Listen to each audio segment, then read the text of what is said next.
No ar, Faixa Livre, rádio jornalismo de verdade, a informação de primeira qualidade, a interpretação e os comentários das notícias, entrevistas, o contraditório.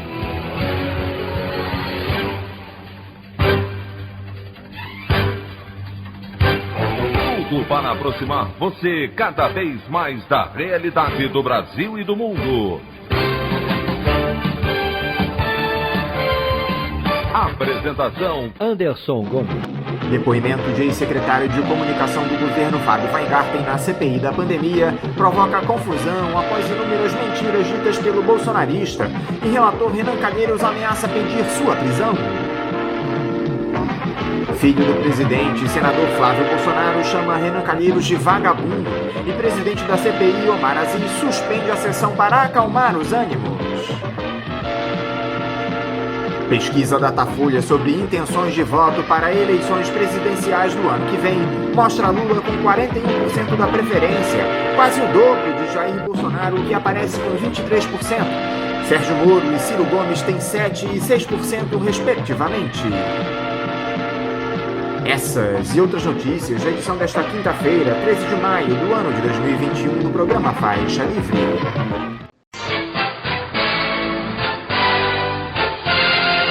Comentário de Anderson Gomes.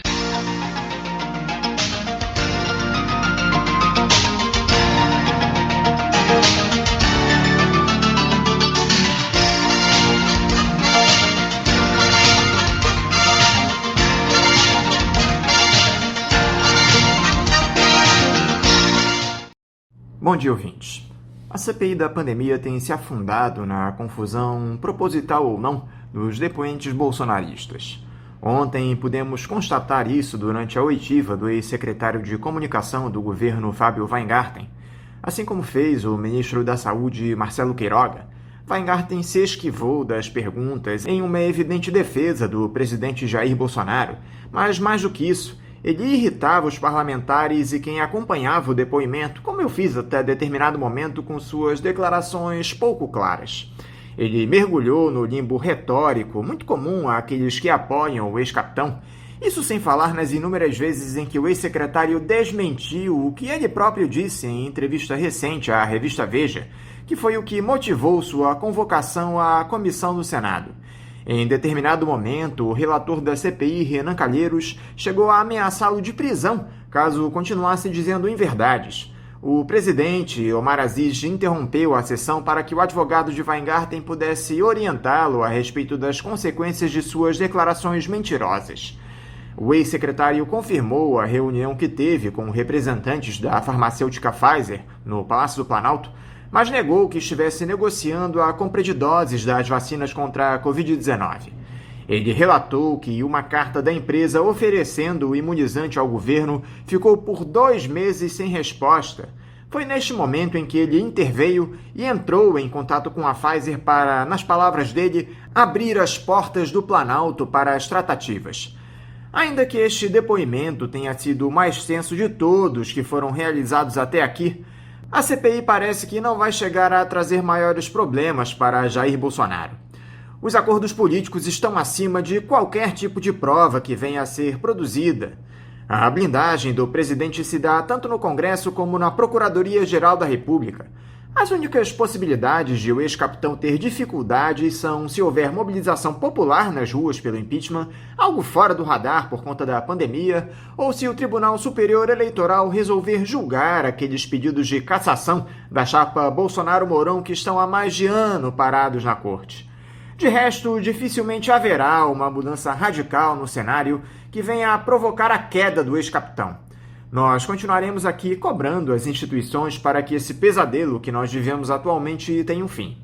Só para finalizar, essa pesquisa Datafolha divulgada ontem sobre a disputa pela presidência da República no ano que vem, ainda que muito prematura, visto que estamos a pouco mais de 1 ano e meio do pleito, mostra que o bolsonarismo terá de mudar radicalmente seu discurso caso queira seguir comandando o país. Lula segue no imaginário do povo brasileiro de maneira muito forte e tem boas chances de voltar ao Palácio do Planalto. a opinião do Faixa Livre. Bandeirantes, 1360. Estamos apresentando Faixa Livre. Voltamos a apresentar Faixa Livre. Estamos de volta, ouvintes, com o início da edição de hoje do programa Faixa Livre, que tem na sua produção a jornalista Celeste Sintra, auxiliada pela também jornalista Natália Moraes, tendo no comando do áudio o Francisco. Meu bom dia a todos. E meu bom dia também a você, que pode aqui participar nos enviando mensagens eletrônicas para o endereço ouvinte@programafaixalivre.com.br ou ainda registrando suas participações diretamente nas nossas redes sociais. No Facebook, nossa página é o Programa Faixa Livre. No Twitter e no Instagram, para deixar o seu recado, basta seguir os perfis @PGMFaixaLivre. Lembrando que as participações por telefone estão inviabilizadas, pois durante o período da pandemia do novo coronavírus, nosso programa está sendo gravado no dia anterior à sua veiculação. Pedimos desculpas aos nossos ouvintes que costumam interagir conosco desta forma, mas foi a maneira encontrada pela equipe do Faixa Livre para mantê-los informados sobre o que acontece no país e no mundo com essa nossa visão crítica e, ao mesmo tempo, preservando a saúde dos profissionais que levam o programa ao ar. O Faixa Livre pode ser acompanhado também pelo nosso aplicativo para celulares com sistema operacional Android. O nome do aplicativo é Programa Faixa Livre. Os ouvintes também têm acesso à transmissão pelo nosso site, o www.programafaixalivre.com.br, ou pela página da Associação de Engenheiros da Petrobras, a AEPET, uma das nossas entidades patrocinadoras, no www.aepet.org.br. Para quem perdeu alguma das edições ou quer ouvir novamente o Faixa Livre, os áudios das entrevistas e editoriais estão disponíveis no nosso podcast, nos aplicativos Spotify, Deezer e Castbox. E dando início às nossas entrevistas, eu cumprimento o escritor, doutor em História pela Universidade Federal Fluminense e professor da Faculdade de Serviço Social da Universidade do Estado do Rio de Janeiro, a UERJ, Felipe Demier. Felipe Demier, bom dia. Bom dia, Anderson. Bom dia, Celeste. Bom dia, ouvintes do Faixa Livre. Prazer estar aqui mais uma vez, depois de um tempinho sem poder colaborar com o programa. É sempre bom voltar aqui. Felipe, muito obrigado por você mais uma vez estar conosco aqui no Faixa Livre. Felipe, nós aqui do programa denunciamos dia após dia essa gestão absurda de Jair Bolsonaro, que ignora o sofrimento dos brasileiros na pandemia e incentiva medidas que só elevam o número de mortes pela doença. Sonha com intervenção militar, não por acaso apinhou o governo de oficiais das Forças Armadas, se considera o dono das instituições, entrega o Brasil de mão beijada às ultraliberais, enfim, uma completa tragédia. O que é que você pode nos acrescentar, Felipe, a respeito da análise desses quase 2 anos e meio de administração do ex-capitão?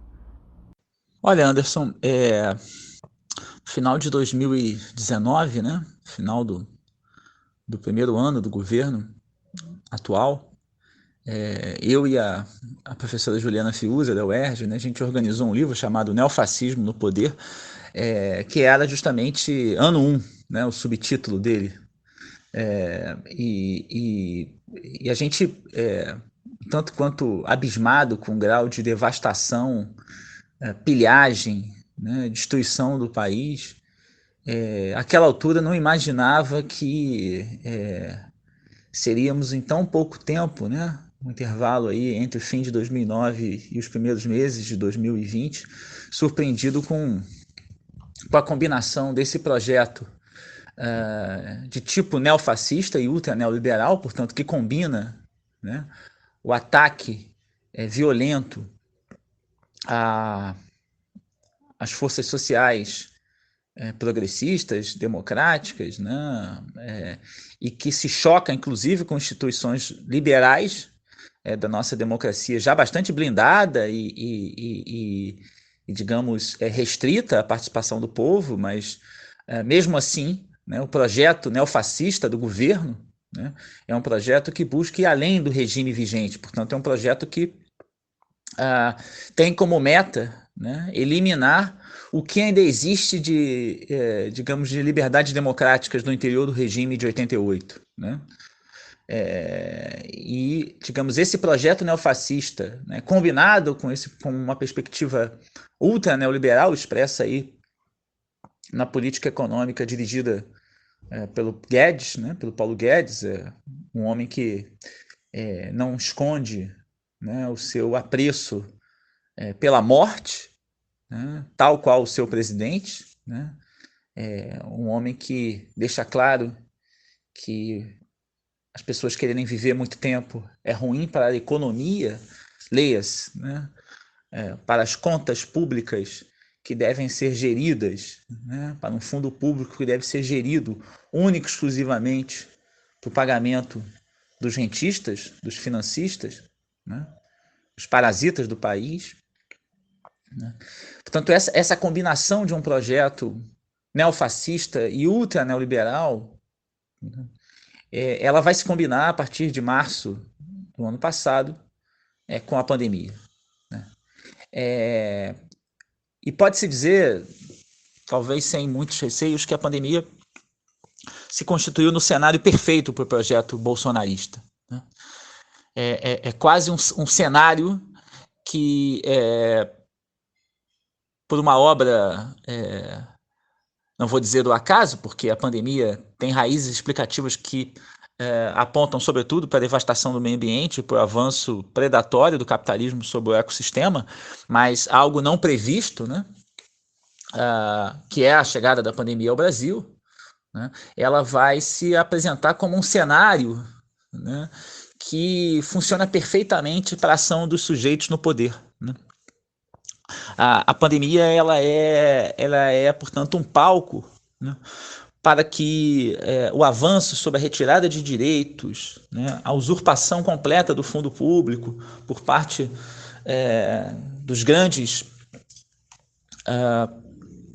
banqueiros, né, e credores da dívida pública, né, para a austeridade, né, para a diminuição de políticas sociais, né, para o ataque à saúde, por mais paradoxal que possa ser em plena pandemia, né, para o ataque à educação, para uma ofensiva, né, contra os funcionários públicos, contra a ciência, a mesma ciência que trabalha com muito afinco, né, para combater a pandemia, né. Portanto, num quadro um tanto quanto dialético, é a pandemia, né, que por si só exigiria, né, uma inflexão significativa da política dos estados, e até isso se verifica em alguns países.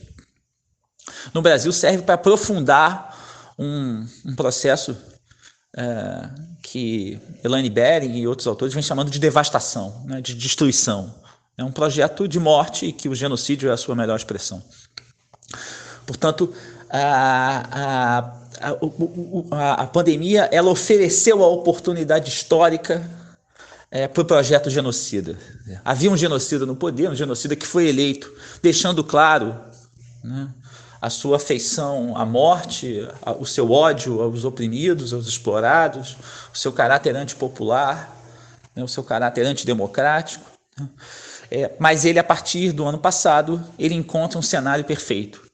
O genocida se encontra com um cenário onde um genocídio é possível, e é isso que vem sendo executado. Portanto, o balanço desses anos é, sobretudo, o balanço de um projeto de morte, de um projeto de genocídio, de um projeto de destruição do que ainda resta de liberdades democráticas, de direitos sociais, né, a ponto do país ter se tornado hoje um pária mundial, né, uma grande plataforma para a produção de cepas virais, né, com fronteiras fechadas dos países vizinhos e mais distantes, né, com o aumento da miséria, com a volta da fome, né, nas grandes cidades, também no campo, né, com o desemprego crescente, galopante, com a deteriorização das relações de trabalho, né, com o sofrimento, com a angústia e com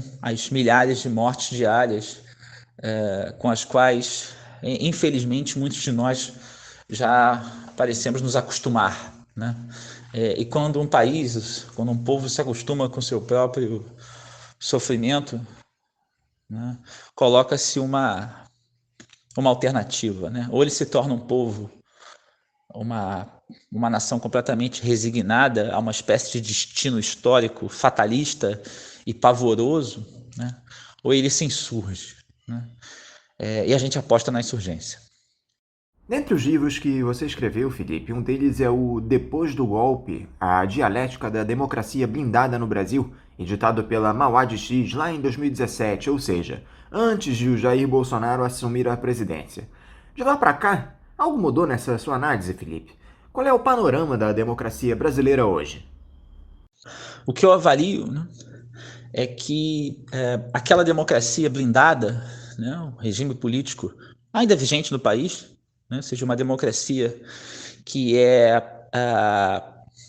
adequada, uma forma democrática liberal, né, correspondente à etapa neoliberal no Brasil e à escala internacional, a partir do início dos anos 80, e que no Brasil vai se desenvolver praticamente a partir do início do regime de 88, com a sintonização do Brasil com a ofensiva neoliberal a partir do início dos anos 90, né? Essa democracia que, portanto, tem os seus espaços, seus núcleos decisórios progressivamente vedados a qualquer tipo de pressão e influência popular, ela, digamos, por mais restrita e antipopular que fosse, ela, a partir da crise, né, da chegada da crise ao Brasil, por volta de 2013, que se acentua em 2014, né, na verdade já com indícios dela em 2012, mas se intensificando nos anos seguintes, né, ela coloca para a classe dominante a necessidade de romper, se não completamente, né, com o seu regime, mas alterá-lo, inclusive, o seu próprio calendário institucional, né? Ou seja, o golpe de 2016 ele é também um ataque da classe dominante contra o seu próprio regime, na medida em que, por mais controladas que fossem as instituições, na medida em que só poderiam, por meio delas, né, executar políticas aqueles que tivessem acordo com o dogma neoliberal, portanto, aquela alternância entre os governos Fernando Henrique, né, e depois a experiência petista, com diferenças significativas, mas ambas funcionaram dentro de uma lógica de concordância com os eixos centrais da lógica econômica brasileira, né, da lógica neoliberal. Naquele momento, né, da crise, a classe dominante percebe que, inclusive, a sua gestão mais à esquerda, entre aspas, né, essa versão, digamos, social-liberal, que foi o petismo no poder, ela se torna incompatível com as necessidades da acumulação do capital e a manutenção da taxa de lucros, né? Em uma palavra, a burguesia brasileira mostrou que nem o PT, isso é, nem uma proposta bastante moderada, bastante conformista de alguma maneira e que procurava combinar a manutenção da austeridade com a redução do desemprego, com políticas sociais focalizadas, com a redução da pobreza, da miséria, com políticas afirmativas, com a inclusão via mercado de setores empobrecidos, né? Nem isso era mais possível, porque agora todo o fundo público, todo ele, né, tinha que estar destinado, né, única e exclusivamente para o grande capital. E se colocava a necessidade de avançar, portanto, na retirada de direitos, nas contra-reformas, na ofensiva mesmo contra qualquer tipo de mediação, de bloqueio, de limitação, melhor dizendo, à exploração do capital sobre o trabalho. Esse é o sentido do golpe, né? E o golpe, de alguma maneira, ele acaba por colocar em movimento forças sociais e tendências que o próprio capital não controla, né? O golpe faz com que se intensifique a tendências cesaristas, tendências bonapartistas no interior do Estado brasileiro, sobretudo o judiciário e os militares, né? E são esses setores que passam a atuar cada vez mais na política, na medida em que eles são fundamentais nesse projeto de retirada de direitos, né? Seja reprimindo manifestações, é o caso das manifestações do Fora Temer, seja coagindo, né, movimentos sociais, movimento sindical, reitorias progressistas da universidade, né, seja a partir do judiciário, cuja Lava Jato foi a melhor expressão, né, perseguindo praticamente o Partido dos Trabalhadores e qualquer força, digamos, que pudesse estar vinculada ao ex-governo, né, no sentido de alguma expectativa de reedição dele, né. Ora, isso fez com que essas tendências bonapartistas e digamos, o peso dessas corporações aparecessem aqueles setores médios conservadores que cresciam com a crise, né, e que desenvolviam digamos, um temor da proletarização, para usar uma categoria que a sociologia explicativa do fascismo histórico usou, setores da pequena burguesia, das classes médias arruinadas, que passavam a temer se tornarem trabalhadores e passam a odiar os trabalhadores por isso, ou seja, responsabilizam não os de cima, mas os de baixo pela sua crise, não a alta concentração de capital, mas sim, né, a luta dos de baixo, a pequena melhoria da vida dos de baixo, né? Esses setores conservadores, médios, vão encontrar nessas tendências cesaristas, no judiciário e nos militares, os seus representantes de um projeto político próprio, de uma saída da sociedade brasileira da crise, uma saída marcada, portanto, pelo autoritarismo, pela violência, por um poder político de tipo bonapartista, né, que não precisa passar pela mediação dos partidos, dos políticos, né, no linguajar da ideologia da anticorrupção, uma ideologia extremamente fascistizante na medida em que rejeita a política, né, e defende o mercado, né? Isso tudo ajuda a entender um pouco a emergência, o surgimento do bolsonarismo, da própria figura do Bolsonaro, não mais agora um mero deputado reacionário com posições corporativas no que tange às Forças Armadas, mas alguém que vai encarnar o papel de Führer, né, de líder desse projeto fascistizante, né? Então, de alguma maneira, o golpe, e eu anunciava um pouco isso no final do livro, né? A crise da própria democracia, na medida em que ela estava corroendo os direitos e acentuando, em função da corrosão dos direitos sociais, também acentuando a corrosão dos direitos políticos, democráticos, colocava em risco aquele próprio regime, né? Àquela altura, eu colocava a possibilidade de que isso poderia, inclusive, ser superado pela esquerda, né? Enquanto possibilidade histórica, né? Na medida em que aquela democracia perdia, inclusive, o esteio, a base que sustentava as suas ilusões, na medida em que era uma democracia restrita, cada vez mais restrita, burguesa e só burguesa, e, portanto, perdia, inclusive, a sustentação, os eixos a partir dos quais a ideologia de que somos todos iguais, podemos ser, portanto, todos iguais socialmente, podemos melhorar de vida, né? Isso tudo caía por terra, né? Mas a verdade é que isso é superado, entre aspas, né, pela direita, né? As forças sociais e políticas que o golpe coloca em movimento, portanto que a burguesia coloca em movimento, fizeram emergir um projeto de superação da democracia já restrita, não pela esquerda, mas pela direita, né? E o bolsonarismo é um pouco isso, né? Então é impossível entender o bolsonarismo e o governo Bolsonaro sem entender o golpe, né? E em função disso, inclusive, que os escritos a partir do depois do golpe, né, eles continuaram, mais na forma de crônicas, né, nos livros subsequentes, né, tentando entender a continuidade desse processo. Uma das faces desse estado de exceção que o Brasil atravessa, Felipe, é o aumento da violência policial, especialmente nas comunidades pobres do Rio de Janeiro. Nós tivemos, na semana passada, essa chacina na favela do Jacarezinho, onde 27 pessoas foram mortas pelas forças de segurança, um policial também morreu, um verdadeiro banho de sangue. Os relatos são de execuções à luz do dia. Eu queria primeiro, Felipe, que você analisasse o episódio em si. Essa matança que as polícias civil e militar promoveram na favela do Jacarezinho, zona norte da capital fluminense. O episódio é uma atrocidade que sintetiza numa manhã, né, numa cruenta manhã, o que é o Brasil atual, né? Na medida em que combina elementos, aspectos estruturais da nossa formação social brasileira, como a violência aos pobres, né, a população negra, violência policial, violência do Estado contra os setores mais empobrecidos do país, né, com aspectos conjunturais, isso é, quando essa própria violência ela não só tem que ser intensificada, porque ela já corresponde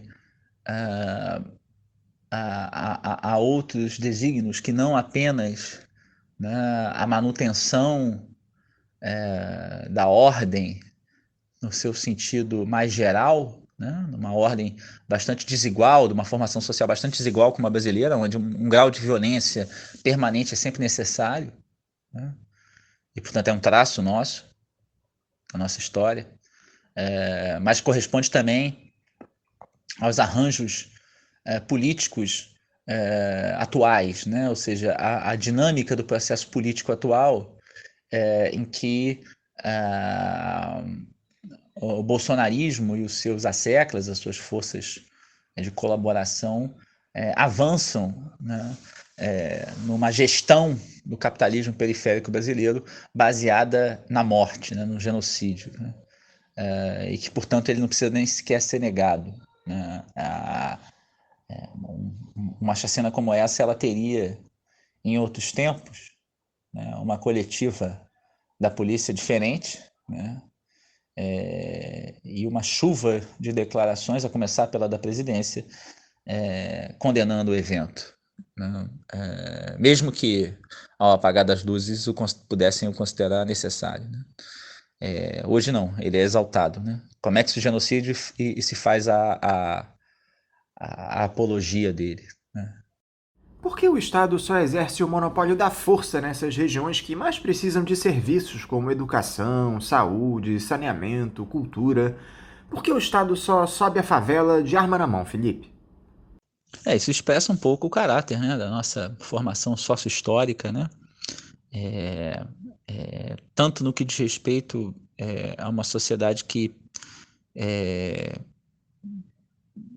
se alicerça, né, se alicerçou historicamente na base do trabalho escravo, né, da escravização de seres humanos, e das consequências disso, né, ou seja, na formação depois de um mercado de trabalho com enorme, digamos, possibilidade de ampliação constante, né, tanto por conta das migrações, em função das desigualdades entre campo e cidade e da miséria, né, no campo. Isso, claro, me referindo aos processos de urbanização dos anos 20 e 30 e que se intensificam a partir daí, né, e que não cessam, né, nunca cessam, mas, sobretudo, uma força de trabalho bastante pauperizada, né, e com um contingente enorme do que a gente poderia chamar de uma superpopulação relativa, né? Isso é, de pessoas que estão transitando entre um desemprego temporário, crônico, ou mesmo impossibilitados do trabalho, né? Portanto, essa combinação entre uma força de trabalho, né, efetiva, precarizada, empobrecida, né, e aqueles que estão temporária ou cronicamente fora do mercado de trabalho, né, ambos esses setores bastante desprovidos de acesso à moradia e a políticas sociais efetivas, né, acabam significando uma massa de pessoas, um contingente enorme, né, de trabalhadores e trabalhadoras que tem que ser, digamos, cotidianamente, né, reprimidos pelo Estado, seja pela repressão, digamos, potencial, né, a simples ameaça, né, seja pela repressão efetiva, concreta, sangrenta, né. Essa é mais ou menos a forma necessária de controle de uma força de trabalho num Brasil muito desigual, né, e que a todo momento reatualiza, né, o seu passado escravocrata, né? Então, a função da polícia é a função de garantia da ordem, né? E garantir a ordem numa sociedade dessas exige muita violência, né? Claro, uma ordem desigual, uma ordem de miséria, uma ordem de exploração, de opressão. Então, ainda que, né, boa parte das nossas elites possam até se sensibilizar com isso, individualmente, né, é como se elas soubessem que isso é um trabalho necessário, né? Um pouco daquele jargão, daquele bordão dos trailers de filmes hollywoodianos, né? This is a dirty work, but someone have to do it, né? Ou seja, a polícia faz o que o capital, no fundo, requer que ela faça, né? E evidentemente entra aí toda uma autonomia relativa do próprio aparelho de repressão, da ideologia, do ódio que acabam desenvolvendo contra os setores populares, a juventude negra, né?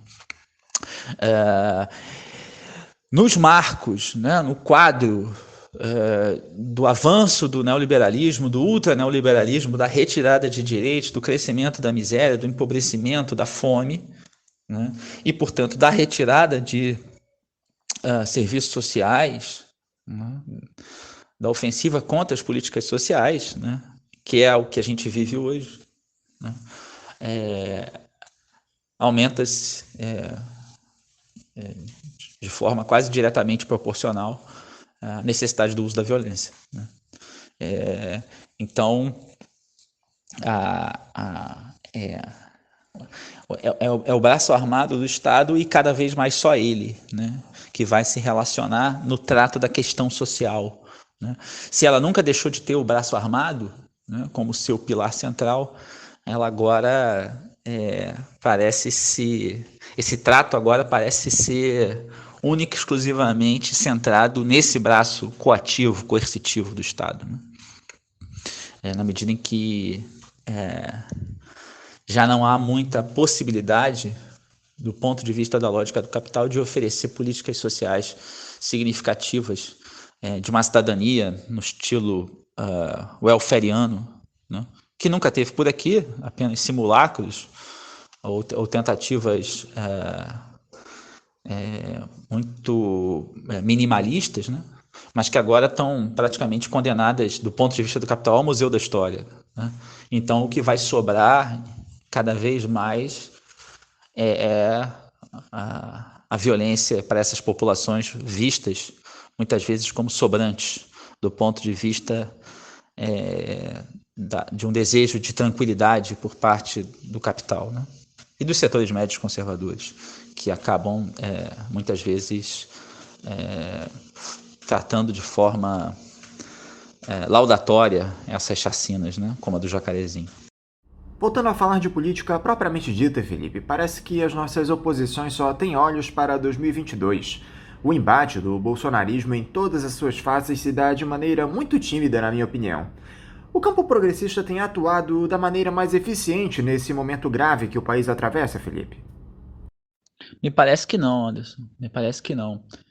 Infelizmente, a lógica que vertebra, né, o funcionamento da esquerda no Brasil e sobretudo do que é uma esquerda hegemônica, o Partido dos Trabalhadores, na figura do Lula, ela é uma lógica pautada, né, pelo calendário eleitoral, né? E a crença nessas instituições, quase numa visão supra-histórica, né, do regime constitucional, da democracia liberal, né, acaba fazendo com que, em meio a um genocídio, né, a um caos, a uma guerra, né, as eleições, tal qual num período de normalidade, por assim dizer, né, são as eleições, portanto, vistas como a saída e a única saída, né? Quase que em tempos de paz e em tempos de guerra também, né? O Lula, com com precisão, né, definiu que a pandemia é uma situação de guerra, né? E no Brasil é, portanto, o campo de batalha principal, né? E não obstante isso, né, ele atua como se estivesse em paz, né, em tempos de paz, né? Como se os relógios, os ponteiros do relógio da história tivessem um dia parado no regime constitucional eleitoral e de lá nunca mais fossem sair, né? Haja o que houver, né? Portanto, a eleição, a moderação e, sobretudo, a colaboração, a ideia de conciliação, de buscar alianças mais amplas possíveis com setores dominantes, né, aparece como uma panaceia para todos os males, né, que pode, portanto, redimir o Brasil desse genocídio, né. E a questão é que as eleições são no ano que vem, né, e até lá a gente tem, até para ter alguma chance no ano que vem, né, chance no sentido de apresentar uma opção política com uma perspectiva dos explorados, dos oprimidos, possivelmente na própria figura do Lula à frente, e, portanto, com um programa que possa desbaratar tudo que foi feito do golpe para cá, né? Para que isso seja conseguido, né, é necessário que a gente lute desde hoje, né? O momento agora é da luta, não é o momento do voto, né? Vai chegar o momento do voto, né? Mas até para que esse momento do voto chegue em condições minimamente, digamos, correspondentes aos desejos, aos anseios, é um programa que possa melhorar a vida do povo brasileiro, né? Tem que ter luta agora, né? A gente tem que estar diante de um genocídio em massa, né? Numa quantidade atroz de gente morrendo por dia, por semana, né, por mês. A gente não sabe quando isso vai parar, né? Então a luta é hoje, a luta por vacina, a luta por comida, a luta por emprego, a luta por pão, né, a luta pelo auxílio emergencial e a luta para parar o Bolsonaro. O Bolsonaro tem que ser parado, né? Ninguém na Paris de 1943 iria cogitar quem seriam possíveis nomes e candidatos para um futuro pleito eleitoral no caso de uma derrota de Vichy, né, da ocupação alemã na França com o governo de colaboração do Pétain, né. E a gente está diante de um período excepcional, de um período, entre aspas, de guerra, né. Então a nossa luta é a luta no front, né, é a luta para parar a morte. E parar a morte significa parar o Bolsonaro, né? Colocar o tema eleitoral da forma como está sendo colocado agora por parte da esquerda não me parece ser a melhor forma, né, de preparar a derrota do Bolsonaro, que tem que se dar o quanto antes. Felipe, uma ala do PSOL lançou um manifesto no início dessa semana pedindo pela candidatura do deputado Glauber Braga à presidência da República pelo partido, em um programa anticapitalista, defendendo referendos revogatórios a respeito das reformas implementadas nos últimos anos, privilegiando a classe trabalhadora, enfim, um projeto genuinamente de esquerda, mas que combata o bolsonarismo desde já. O Glauber tem feito seguidas críticas às posturas de alguns expoentes do PSOL, como o próprio deputado Marcelo Freixo, que tem adotado uma posição mais pragmática, dialogando com figuras como Rodrigo Maia e Eduardo Paes. Fala-se até que o Freixo estaria de saída do partido. Eu queria saber de você como analisa essa possibilidade de uma candidatura do Glauber Braga à presidência no ano que vem. Glauber é um excelente defensor dos direitos dos trabalhadores brasileiros, né? É um ótimo parlamentar, naquilo que pode ser bom parlamentar dentro daquele espaço cada vez mais blindado de hoje, né? No que tange a possibilidade de penetração de ideias e de reivindicações populares, né? No entanto, do ponto de vista tático, e essa é uma discussão tática, ela não vai além disso, né? Não me parece acertada a decisão de uma pré-candidatura por alguns motivos, né? A começar que é uma pré-candidatura sem o apoio do partido, né? É uma pré-candidatura sem o apoio, pelo menos, da totalidade do partido, né? Não é um pré-candidato do partido, mas é um pré-candidato a ser pré-candidato pelo partido, é mais ou menos isso, na prática. E isso contribui, dado o fato, né, da retomada dos direitos políticos do Lula, contribui no imaginário, na subjetividade dos trabalhadoras brasileiras, para uma ideia de fragmentação, né? Não é que não se possa apresentar mais de uma candidatura em processos eleitorais do ponto de vista da esquerda, e muitas vezes a esquerda socialista tem até a obrigação de se colocar como uma alternativa nas urnas, né? Tendo ou não possibilidade de êxito, e normalmente não tem, sobretudo por conta das próprias características do regime que eu opto por chamar de democracia blindada, né? Cada vez mais blindada e cada vez mais permeada por traços cesaristas, bonapartistas. No entanto, tamanho o horror que se vive hoje no Brasil, tamanha miséria, a fome, o desemprego e, sobretudo, a morte, né, por conta do genocídio governamental, né, proposital, organizado, pensado, planejado, há uma sensação, há um sentimento de parar o Bolsonaro, né, e de que, quando chegar a hora de votar, né, o Bolsonaro tem que sair. E essa não é uma subjetividade que vertebra, que estrutura apenas a mente daqueles que não têm algum nível de participação política, de entendimento dos debates, das discussões. Isso está presente também até nos setores mais organizados e mais combativos do proletariado brasileiro, né? Porque o horror causado, né, pelo Bolsonaro é tão grande que não se aventa a possibilidade de se apostar numa candidatura que não possa, na prática, derrotá-lo, né? Não se trata só, e nem principalmente agora, de propaganda, né, de apontar caminhos, né, na hora do voto, né? Propaganda e apontar caminhos não param nunca, né? Mas vai haver o momento efetivo do voto, né? E, a despeito do que a gente queira, pense ou deseje, a maioria da população, incluindo esses setores mais organizados da classe trabalhadora, vão querer parar no voto Bolsonaro, na hora do voto, né? E o único nome que parece ter uma chance real, efetiva de parar o Bolsonaro é o Lula.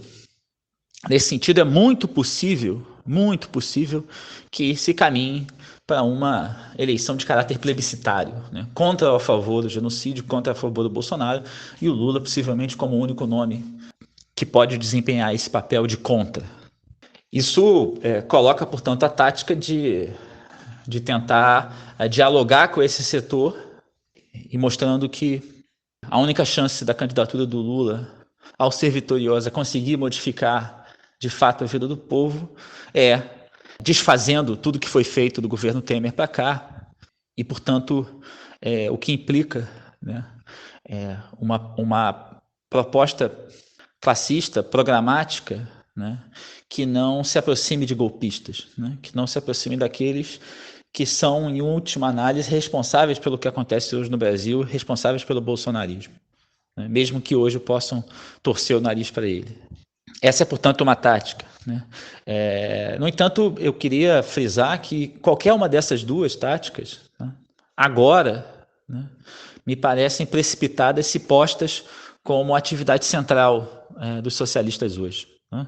E aí eu volto ao que falei há pouco, né? A ideia de uma frente única de esquerda, de uma aliança dentro dos partidos, dos setores, dos movimentos da classe trabalhadora, é necessária agora, para parar o Bolsonaro agora. E é ela, inclusive, que pode impulsionar e até mesmo criar alguma possibilidade, mesmo que pequena, para ser honesto, de que possa existir de fato no plano eleitoral uma frente única entre os partidos de esquerda, e que o nome, e possivelmente o nome vai ser o Lula, queiramos ou não isso, que esse nome e essa frente possa ser uma frente de esquerda, uma frente constituída pelos partidos da classe trabalhadora e com um programa minimamente crítico ao que foi feito no Brasil nos últimos anos, a destruição do país e da vida do povo brasileiro. Então, queria frisar que o centro agora não é antecipar o debate eleitoral, e na medida em que o PSOL ou uma parte do PSOL lança um candidato, mesmo que com um programa e com uma crítica à esquerda, e correta e justa em relação aos rumos que vem tomando Lula e as suas articulações, né, não deixa de ser uma maneira, repito, mesmo que à esquerda, de antecipar o processo eleitoral. E o antecipa trazendo consigo a ideia da fragmentação, da divisão. A ideia que passa, né, para a maior parte da população e da militância, daqueles preocupados em fazer alguma coisa para parar o Bolsonaro, é não só que isso traz agora um problema que não é o central, que são as eleições, como que também, do ponto de vista das eleições, apresenta já a possibilidade de uma divisão que pode enfraquecer e tornar real a possibilidade de vitória do Bolsonaro, né? Vai haver, creio, um sentimento muito forte pela unidade, porque agora não se trata de um adversário qualquer, mas de um adversário que quer nos matar. Felipe Demier, mais uma vez, muito obrigado por você conversar aqui conosco no Faixa Livre. Eu quero te desejar um ótimo dia de trabalho e deixar aqui o meu abraço. Obrigado, Anderson. Obrigado, Celeste. Obrigado, ouvintes. Foi um prazer participar aqui do Faixa Livre. Vou tocar aqui o dia de trabalho. O trabalho dos professores tem sido muito intensificado e precarizado nessa pandemia, né?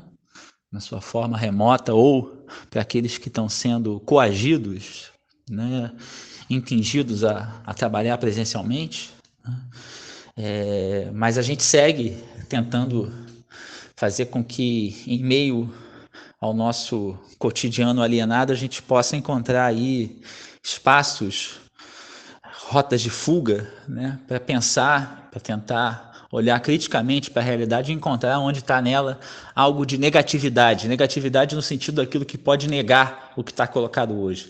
E é isso que a gente tem que explorar, né? Tem que explorar porque o tempo corre, né? E a gente, com Bolsonaro à frente do país, já não tem mais todo o tempo do mundo. Obrigado. Conversamos aqui com o escritor, doutor em História pela Universidade Federal Fluminense, a UF, e professor da Faculdade de Serviço Social da Universidade do Estado do Rio de Janeiro, a UERJ, Felipe Demier. Vamos agora ao nosso primeiro intervalo. Voltaremos já já. Voltamos a apresentar Faixa Livre. Já voltamos, ouvintes, e agora eu saúdo o deputado federal pelo PDT do Paraná, Gustavo Fruet. Gustavo Fruet, bom dia. Olá, Anderson, bom dia. Agradeço o convite e sempre um privilégio falar com você, com os ouvintes da Rádio Bandeirantes do Rio de Janeiro, em especial hoje no dia de frio aqui na capital do Paraná. Deputado, muito obrigado por o senhor mais uma vez estar conosco aqui no Faixa Livre.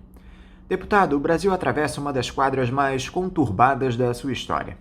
Não bastasse uma pandemia, algo inédito para a nossa geração, ela chega em um momento onde temos no comando do país um político absolutamente inepto, autoritário, ignorante, negacionista, enfim, faltam adjetivos para classificar o Jair Bolsonaro. Qual é a análise que o senhor faz dessa tragédia na qual nós estamos afundados, deputado?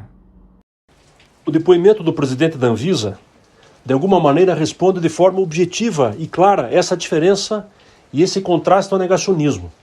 O presidente da Anvisa foi taxativo ao defender a vacina, ao defender as máscaras, ao defender o isolamento e o distanciamento social. Isto vai contra todas as posições, atitudes e exemplos dados até agora pelo presidente da República. E vai contra a maior parte dos líderes mundiais que tem se posicionado de forma muito clara em entender que é necessário auxílios emergenciais, é necessário aporte de recursos para a economia, para a manutenção e geração de empregos, mas na questão sanitária é fundamental uma ação muito agressiva para conseguir a vacina, e o Brasil está atrasado na vacinação, no ritmo de vacinação e na compra de vacinas, e também em ações que defendam a utilização de máscaras, o distanciamento, e são pouquíssimas as lideranças que defendem tratamentos alternativos que não são reconhecidos pela Organização Mundial da Saúde e muito menos por especialistas que vêm atuando no acompanhamento da Covid. Ou seja, nós estamos na contramão e isto pode indicar que o Brasil poderia ter tido um resultado menos ruim, usando uma expressão forçada, do que nós estamos vivendo, em especial com o trágico e lamentável índice de mortes no Brasil. Agora, a Celeste me informa aqui que o senhor andou questionando o Ministério da Saúde sobre o que havia de concreto em relação à aquisição de vacinas no país até agora. E parece que a resposta do governo revelou uma série de mentiras em relação ao tema, não é isso, deputado? Explica aqui para os nossos ouvintes, por favor, o que o senhor descobriu nesse pedido de informação ao ministro Queiroga. Uma questão primária, uma questão básica, é saber o andamento e o número de vacinas já compradas no Brasil. E o que aconteceu que gerou esse pedido de informação ao Ministério da Saúde? No mês de março, o governo federal publicou informações e fez propaganda institucional, deixando claro e informando na propaganda oficial, que foi publicada em veículos de comunicação e nas redes sociais, que o governo brasileiro já tinha comprado 560 milhões de doses de vacinas. Ou seja, se essa informação que o governo divulgou, inclusive através de propaganda, fosse já confirmada, é evidente que o Brasil já teria o estoque de vacinas ou a previsão de entregas de vacinas para ter um planejamento claro com relação às vacinações deste ano, garantindo ampla imunização da população num prazo muito curto. Entrei com o pedido de informação e qual foi a resposta do Ministério da Saúde? O Ministério não tinha comprado 560 milhões de doses. O Ministério já tinha contratado 280 milhões de doses. Ou seja, metade do que foi divulgado e não foi comprado, foi contratado. O que significa isso? São doses que já estão sendo entregues, doses que vão ser entregues e ainda doses que estão em processo de negociação. Ou seja, dá uma informação que não confere com a realidade. Ou seja, a informação não foi verdadeira. Tanto que isso foi objeto de pergunta feita ao ministro da Saúde, Marcelo Queiroga, na Comissão Parlamentar de Inquérito do Senado, e na sua resposta ele admitiu que houve um erro, admitiu que a informação estava equivocada e que seria objeto de esclarecimento, tanto à CPI quanto a mim, através do pedido de informação que foi respondido para a Câmara dos Deputados. Essa informação mostra, reiteradamente, que ainda hoje há uma falta de clareza e planejamento na formulação das ações no enfrentamento da Covid, em especial da vacina. Há muita questão a ser esclarecida. Entrei com um novo pedido de informação para que se tenha clareza com relação ao real número de vacinas já contratadas, já compradas, que estão à disposição do governo brasileiro, para que se possa, num cenário muito otimista, ter um elevado índice de imunização até o final deste ano. O senhor já chegou a encaminhar essas informações aos senadores que compõem a CPI da pandemia, não é isso? Aliás, o que o senhor espera dos trabalhos dessa comissão parlamentar de inquérito que investiga as responsabilidades diante dessa crise de saúde, deputado? Além desse dado alarmante que o senhor enviou ao Senado, há uma série de outras evidências do cometimento de crime de responsabilidade por parte do presidente da República. Sim, encaminhei os dados à CPI, esses dados foram utilizados. O senador Renan Calheiros, na pergunta, questionou o ministro Marcelo Queiroga, que afirmou que havia um erro, um equívoco nas informações e queria informar a CPI e também a Câmara dos Deputados com relação aos dados atualizados. Eu compreendo também que o ministro Queiroga assumiu já no turbilhão, com uma estrutura já montada, talvez não tenha montado a sua equipe ainda, mas nós estamos falando em políticas de governo. E as primeiras informações que já surgem na CPI, elas comprovam ou reafirmam o que já era de conhecimento, mas com alguns fatos novos, como a declaração do ex-ministro Mandetta, que entregou uma carta ao presidente Bolsonaro, condenando, ou melhor, defendendo uma série de medidas que não foram adotadas pelo governo. Então, há, a cada dia, com relação aos depoimentos de ex-ministros, do presidente da Anvisa, uma diferença entre o corpo técnico e as decisões e declarações do presidente. Há também, a cada dia, os indicativos de que houve a priorização de tratamentos precoces e não o enfrentamento que é recomendado para a Covid, o que vai, em tese, nesta fase, e é claro que vamos aguardar o relatório final, caracterizando pelo menos duas questões. Uma, há crime de responsabilidade e improbidade administrativa em relação às atuações, em especial do ex-ministro da Saúde, e talvez seja o depoimento agora mais aguardado, se não houver uma nova protelação, poderá até ter alguma decisão do Supremo para garantir que ele permaneça em silêncio e, na sequência, verificar qual será a posição do relator e da CPI em relação ao presidente da República, pois fica evidenciado nesses depoimentos e nos documentos que foram apresentados que, apesar de todas as indicações, as atitudes e decisões do presidente foram no sentido contrário.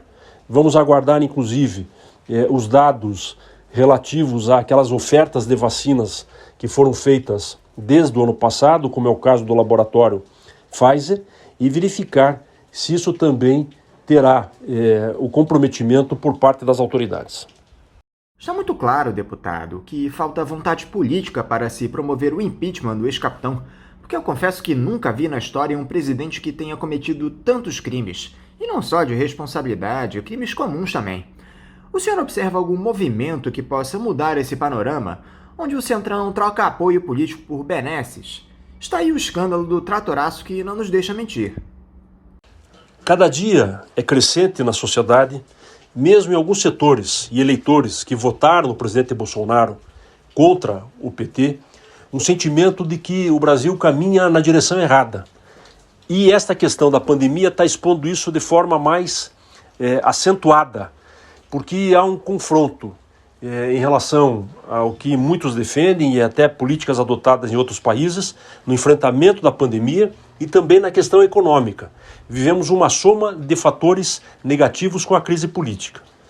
Mas também há uma reação muito forte de uma base que apoia o presidente e que cresce neste momento como um contraponto a essas críticas, principalmente negacionistas do presidente.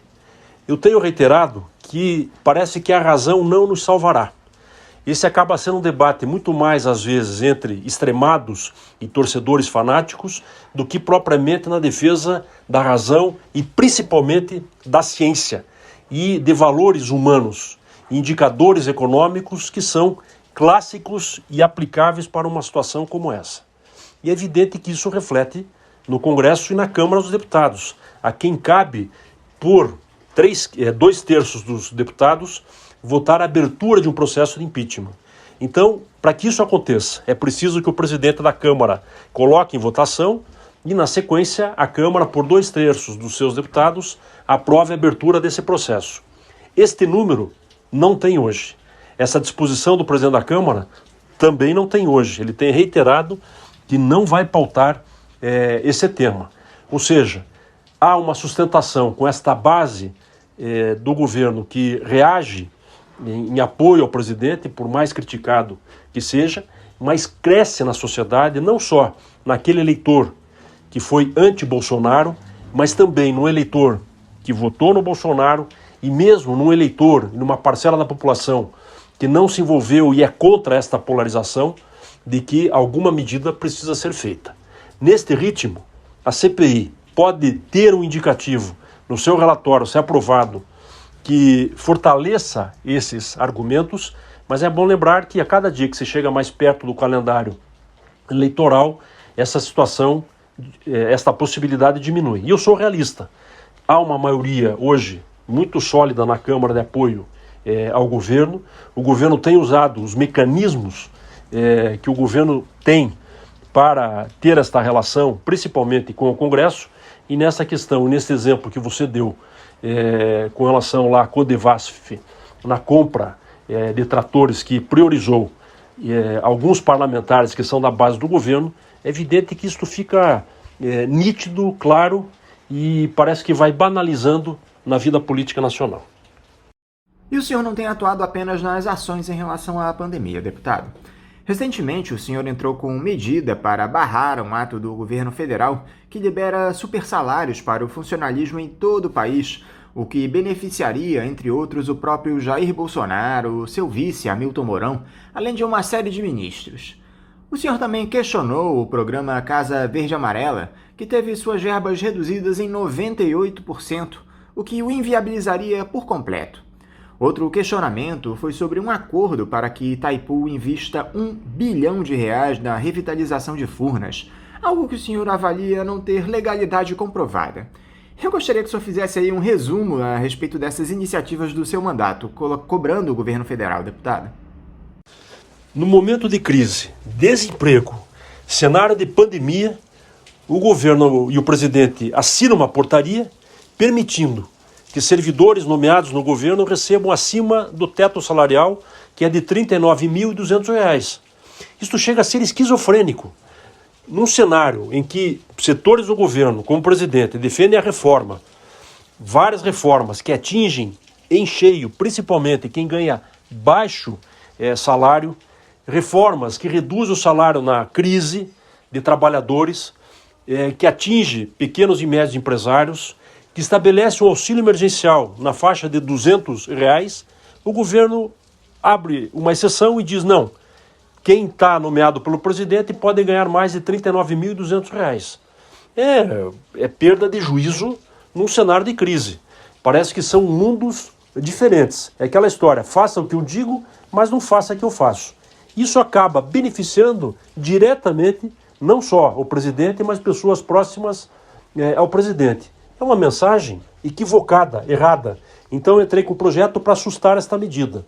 Da mesma forma, no papel de fiscalização, cobrando ações do governo como um pedido para que o governo esclareça por que cortou os recursos para o projeto Casa Verde Amarela, que era o antigo projeto Minha Casa Minha Vida. Isso atinge diretamente quase 250 mil unidades que estão em construção e um setor que gera muito emprego direto, só nesta área, aproximadamente 500 mil empregos, somando diretos e indiretos.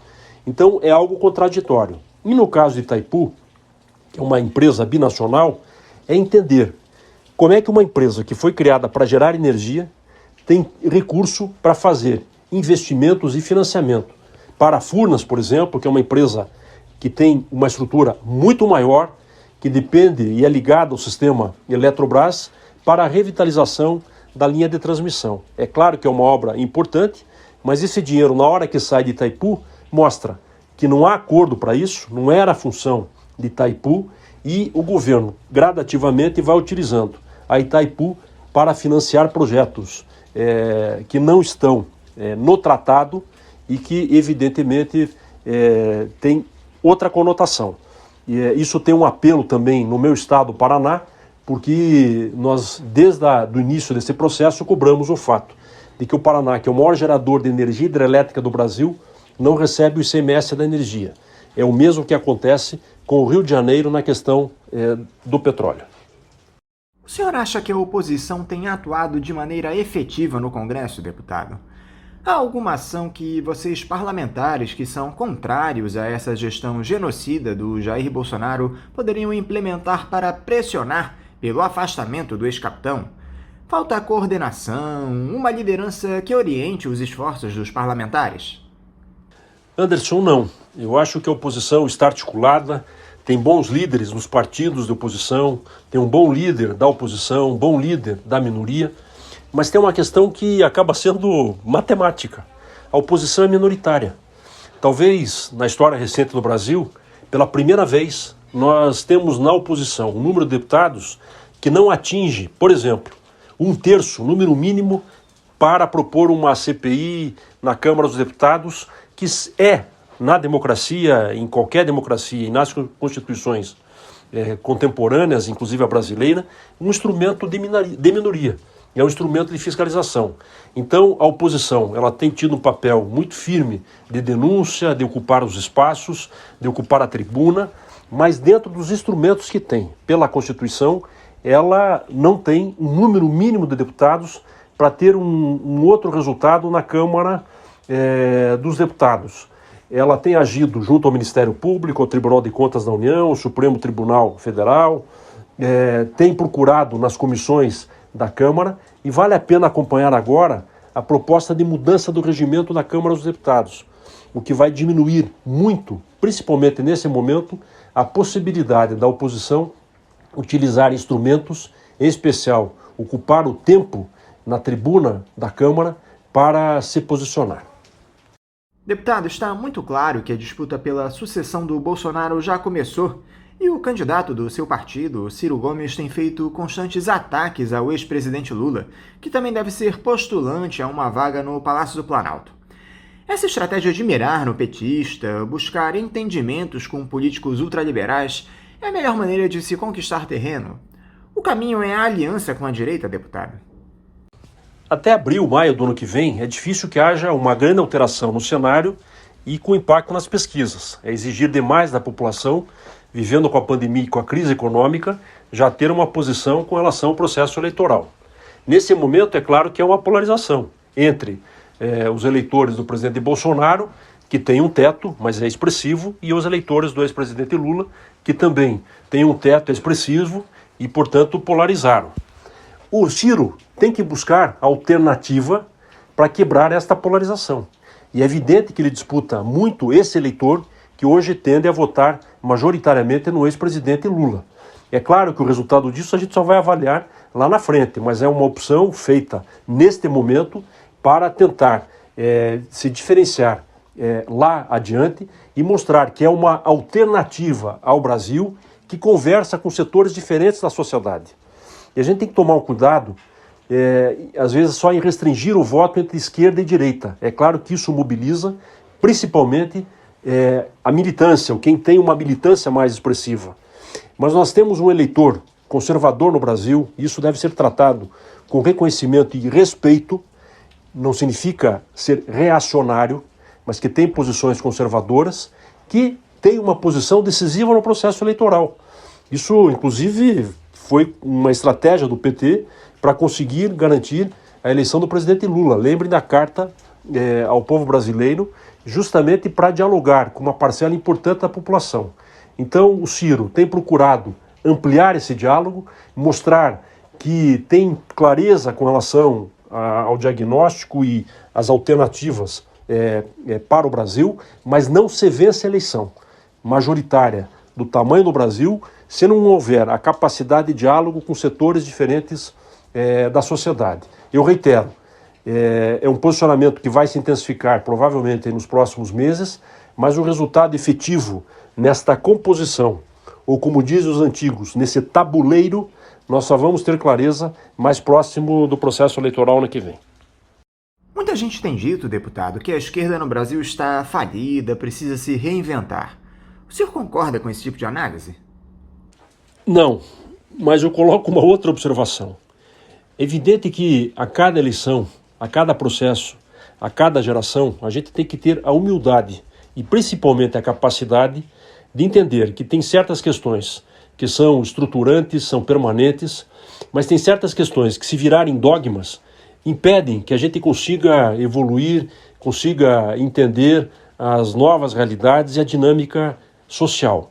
Há princípios que são imutáveis, que são inegociáveis, principalmente nesse momento em que é necessária a defesa de direitos humanos, princípios civilizatórios, a defesa da ciência, os cuidados e a prevenção à saúde, a defesa, e nós estamos vendo agora, de investimentos públicos para mostrar que é muito simplista afirmar, e até maldoso, que o serviço público não presta e que não há mais necessidade de investimento público, imaginar que só o setor privado vai resolver certas questões.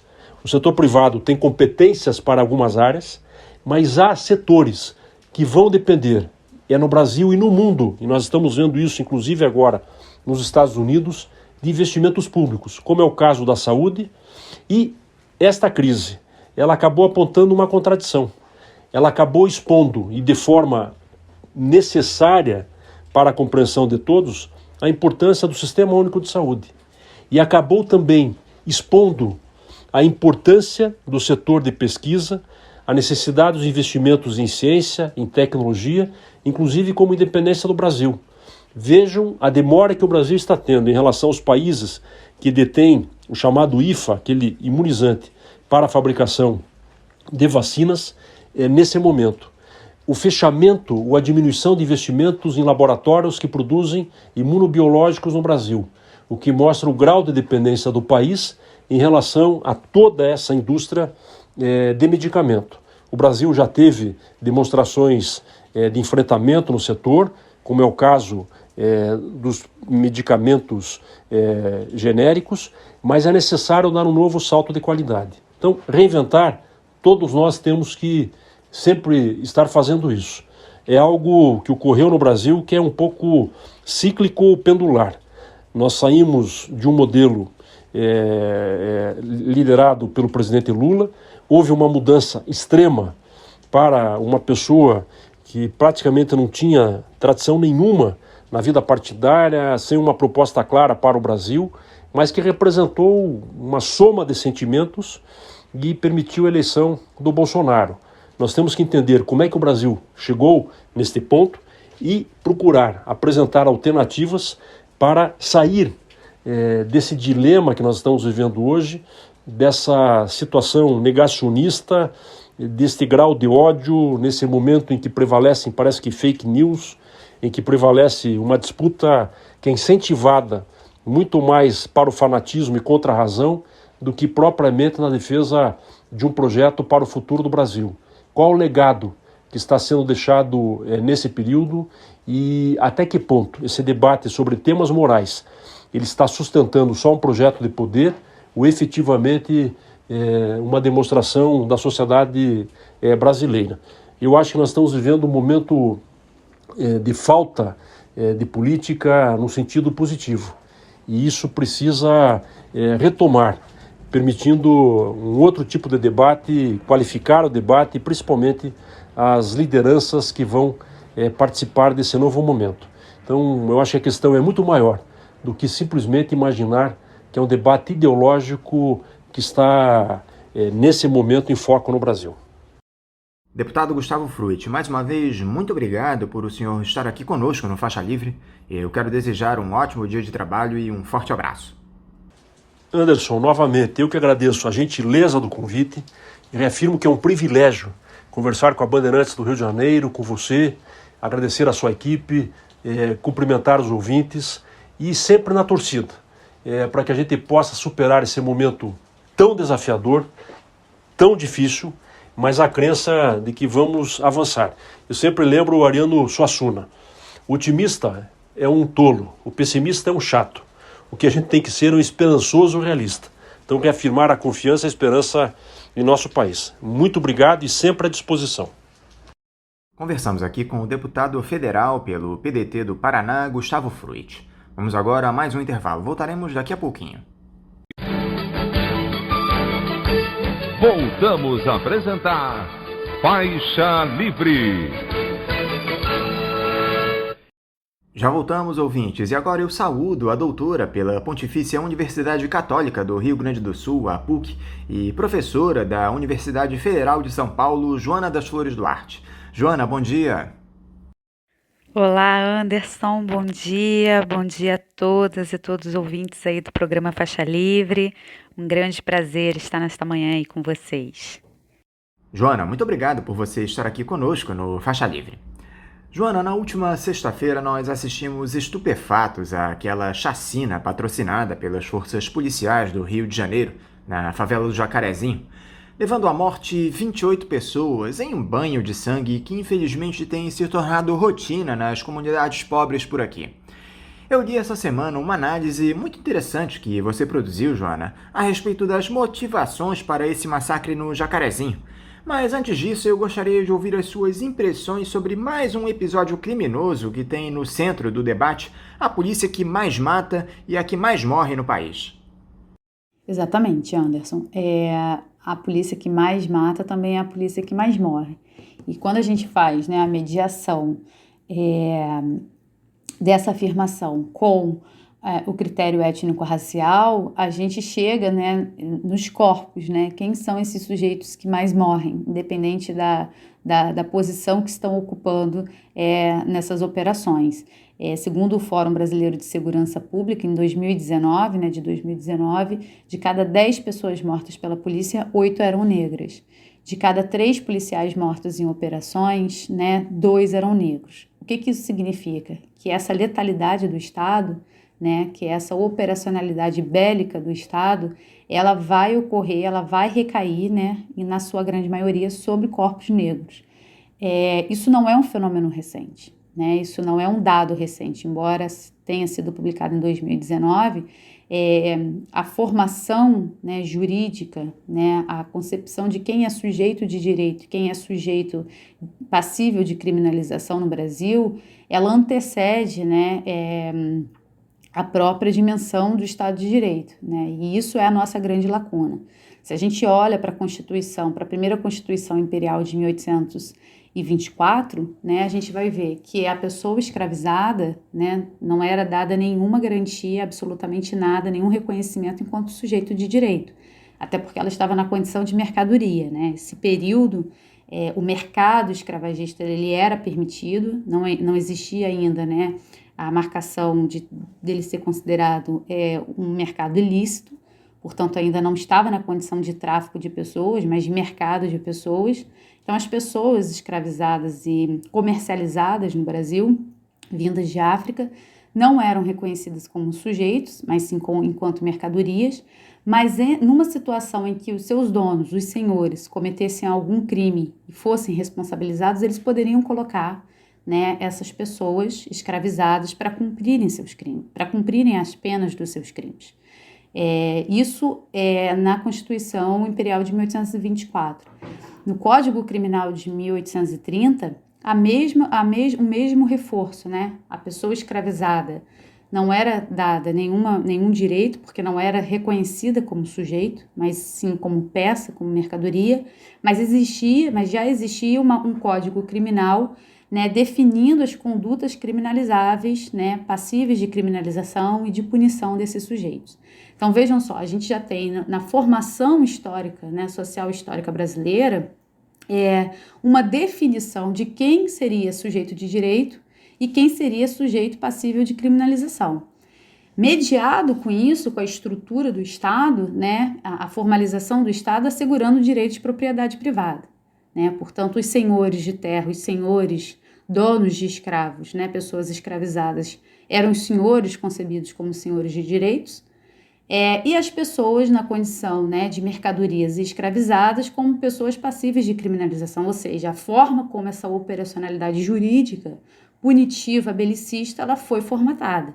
Quando a gente tem o período das revoltas escravas, sobretudo das revoltas de malês, a gente vai ter uma reformulação nessa legislação, que vai então imprimir já em 1835 prever a pena de morte. Eu acho que essa legislação, que é a lei número 4.000 de 2010, 4.000 de 10 de junho de 1835, 1835, ela precisa ser lida, ela precisa ser resgatada como um elemento para a gente entender, como que essa formação jurídica de quem pode ser criminalizável, de quem pode ser tratado como objeto jurídico do direito penal, no caso, como que isso foi incorporado e segue sendo incorporado nas formas e na operacionalidade, por exemplo, da polícia, e como que o Estado ele reafirma, ele se vale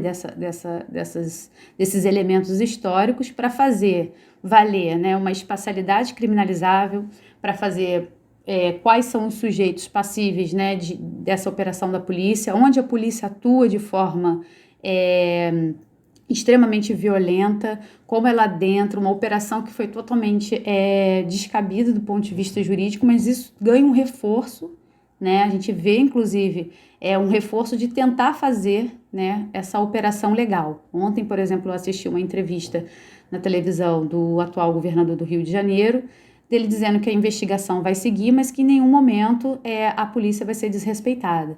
E aí eu me pergunto, quem foi desrespeitado nesse processo? Se não foi a população, a comunidade do Jacarezinho, quando tem uma operação que já estava, segundo o Supremo, tratada como uma operação que não poderia ocorrer no período da pandemia, né? Ela ocorre mesmo assim. A gente tem uma chacina e aí a gente ainda tem um argumento, um discurso, né, de reforço de que a polícia não vai ser desrespeitada. Então, pensar as estratégias de mudança dessa realidade é pensar também as formulações jurídicas da nossa sociedade, né, da formação social brasileira. Nós reproduzimos, né, sob falso manto, por vezes, de um discurso de que há um acesso, né, à população habitante da periferia, na sua grande maioria negra, né, reconhecida como sujeito de direitos, mas não são reconhecidos como sujeitos de direitos. A gente vê isso, a gente tem essa letalidade presente e a gente vai ver, inclusive, essa contradição, né, ter os seus efeitos, quando a gente vai ver a letalidade também nos próprios policiais, né? Quando a gente vê que morrem mais policiais negros do que policiais brancos em operações policiais. Isso é um dado, né? Um dado para a gente pensar, por exemplo, né? Quem está no fronte. Quem está no fronte do Estado, né? Desse Estado penal? São pessoas negras, né? São pessoas que, historicamente, foi legado esse espaço, né? Quando a gente vai ver, por exemplo, na história do Brasil, qual foi a ocupação dos povos, né, das pessoas negras e dos trabalhadores livres, foi ocupar o fronte. A Guerra do Paraguai mostra isso, né? Então, contra o Paraguai. Então, esse movimento a gente precisa fazer para justamente também lutar por uma nova estrutura jurídica, né, em que o Estado assegure efetivamente todos, né, enquanto sujeitos de direito. Porque o que ocorre hoje é uma seletividade, né, escancarada de quem é sujeito passível de vida e de luto, de quem é sujeito passível de morte e invisibilidade. Agora, na sua leitura, os motivos que levaram a essa operação desastrosa, Joana, passam longe de ser o combate ao aliciamento de menores pelo tráfico, como alegou a Polícia Civil. Esse morticínio tem ligação com o controle territorial daquela região na zona norte do Rio, não é isso? Explica aqui para os nossos ouvintes, por favor, Joana, como é que você interpretou essa ação? Pois é, Anderson, passa muito longe, né? Basta nós olharmos o resultado dessa operação. Quando a gente, por exemplo, vê que uma das justificativas foi o combate ao aliciamento de crianças e adolescentes, a gente precisa olhar como esse Estado ingressa nessa espacialidade, como ingressa na comunidade do Jacarezinho e como trata as crianças e os adolescentes do Jacarezinho, né? Se nós, por exemplo, pegarmos como referência que dentre essas execuções, né, das 28 execuções, uma delas ocorreu na frente de uma criança de 9 anos, a gente vai ver que a última preocupação dessa operação foi zelar pela integridade física e mental, né, de crianças e adolescentes, conforme é previsto no Estatuto da Criança e do Adolescente de 1990.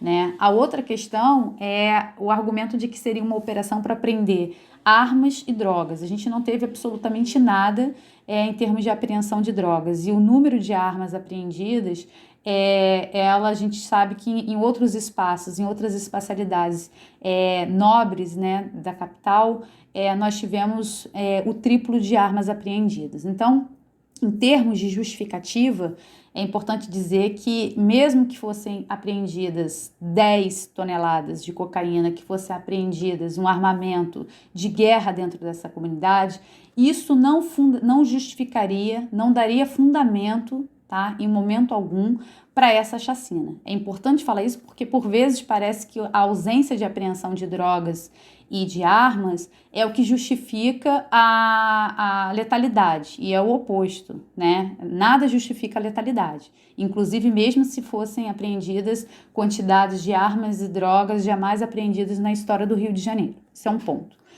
O outro ponto sobre essa relação, é importante explicar que essa operação ela vem sendo gestada desde junho de 2020. Né? O que isso significa? Em junho de 2020, o então policial, o delegado Felipe Cury, da Polícia Civil, encaminhou um relatório, ao Supremo buscando justificar e, ao mesmo tempo, contrapor a decisão, do ministro Edson Fachin de que as operações policiais em favelas estavam suspensas. Esse relatório, ao tentar justificar de que eram necessárias operações de combate ao tráfico de drogas, ao armamento, ao aliciamento de crianças e adolescentes, usou como recurso os dados de que das 1.413 favelas em todo o estado, né, mais de 81% delas estão sob domínio de facções criminosas e 19% de milícias, né? E aí esse mesmo documento vai mostrar que desse total de 1.413 favelas, 824 delas, né, estão sob domínio de um grupo X, 238 de um grupo Y, 69 num grupo, né, W e 278 dominadas por milícias. Em nenhum momento esse relatório diz quais facções são, né, de que facção ele está falando, quais facções e que grupos milicianos são esses. Esse é um dado. Por outro lado, o Google, né, em 2020 lançou fez um mapeamento mostrando, né, a espacialidade das milícias e dos grupos faccionais no Rio de Janeiro, no estado do Rio de Janeiro. E aí desses grupos, né, da forma como esse grupo estava dividido, os dados são muito distintos, né? Eles divergem dos dados apresentados pela Polícia Civil, porque o Google vai mostrar que dessas 1.413 favelas, ou mais de 1.413 favelas, 500, né, estão sob domínio da milícia denominada como 5M, né? E aí, em primeiro lugar, o Comando Vermelho com 579 favelas dominadas, né, por essa facção, mais de 500, né, dominadas então por esse grupo, né, miliciano denominado de 5M, e 176 dominadas pelo Terceiro Comando Puro, né? O Terceiro Comando Puro é a facção denominada neopentecostal, né, autodeclarada neopentecostal, né, e que inclusive nas espacialidades em que ela exerce poder de mando, ela se autodeclara como o novo complexo de Israel, né? O complexo de Israel. O Terceiro Comando Puro é uma facção que tem uma relação de parceria com o Primeiro Comando da Capital, PCC, né? A nível nacional, o PCC é muito mais organizado, estruturado, né? Se a gente for pensar em termos de facção. Tem relações em todas as regiões do Brasil com facções menores, né? E tem como grande rival o Comando Vermelho, que é hoje a facção que tem maior poder de mando e domínio territorial no estado do Rio de Janeiro. Veja só, tanto o Terceiro Comando Puro quanto o grupo miliciano, né, denominado aí de M5, né, de 5M, perdão, o 5M, eles buscam uma expansão territorial, eles buscam um alargamento desse domínio territorial. Portanto, há nesse sentido, né, digamos assim, sem nenhuma afirmação de dado mais preciso, mas uma tentativa de ambas, né, desses dois grupos, de ambos grupos, buscarem o sufocamento, né, territorial do Comando Vermelho, né? Tirar poder do Comando Vermelho. Então, eu acho que para a gente pensar o desdobramento disso, é analisar como ficará, por exemplo, a região do Jacarezinho, sob qual domínio, né, de qual grupo daqui a um tempo estará, né, nessa região. Se permanece o Comando Vermelho, se nós teremos, né, mais adiante um outro grupo assumindo essa espacialidade, enfim, isso é algo para a gente seguir acompanhando.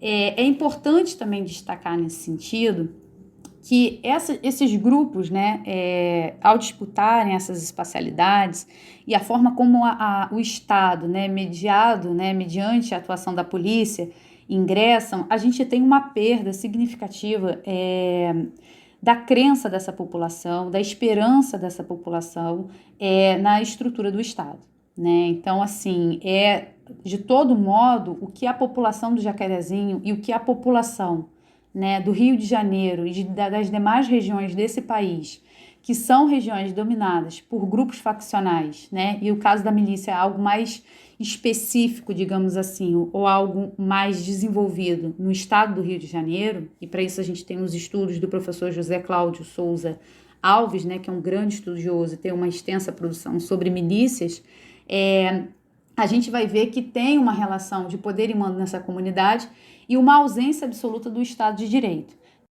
Joana, ao longo da sua trajetória acadêmica, você se especializou no estudo da violência urbana, da criminalização da pobreza, tanto que você lançou alguns livros tratando desses temas.